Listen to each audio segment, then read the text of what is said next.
દેવભૂમિ દ્વારકામાં 7 ટાપુઓ સંપૂર્ણ દબાણ મુક્ત કરી દેવાયા છે અને 7 ટાપુઓ પર દૂર દૂર સુધી દબાણ કરાયું હતું, પરંતુ હવે તે દબાણ થઈ ગયું છે દૂર।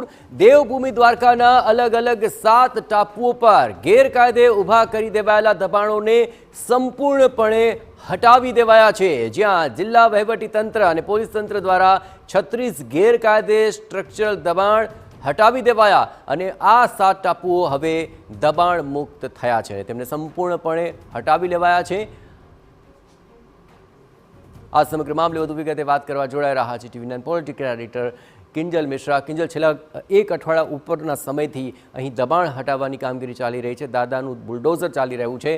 આખરે કેટલા એવા વિસ્તાર હતા કે જે દબાણથી ત્યાં ગ્રસિત હતા અને હવે તેને મુક્ત કર્યા છે અને આગામી દિવસોમાં હવે શું કાર્યવાહી?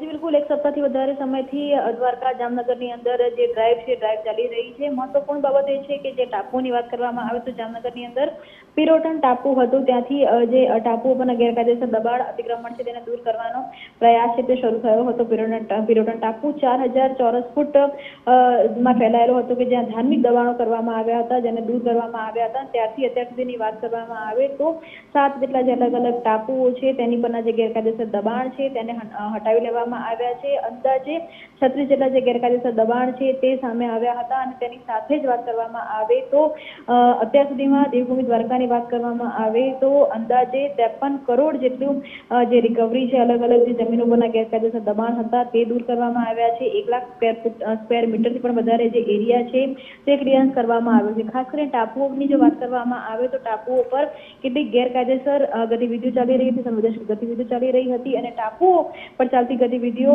અંગે સામાન્ય રીતે જે વહીવટીતંત્ર હોય છે તેને અંદાજ ઓછો હોય છે, પરંતુ જ્યારે સમગ્ર ડ્રાઈવ ચલાવવામાં આવી ત્યારે આ ટાપુઓ પર ગેરકાયદેસર દબાણ અને તેની સાથે જ ગેરકાયદેસર ગતિવિધિઓ પણ ધ્યાનમાં આવી હતી, જેને ધ્યાનમાં લઈને તાત્કાલિક અસરથી જે આ દબાણો છે તેને દૂર કરવામાં આવ્યા છે। આભાર કિંજલ। તો આ ગેરકાયદે દબાણો સામે આવતાની સાથે તેને હટાવવાની કામગીરી પૂરજોશમાં ચાલી રહી છે।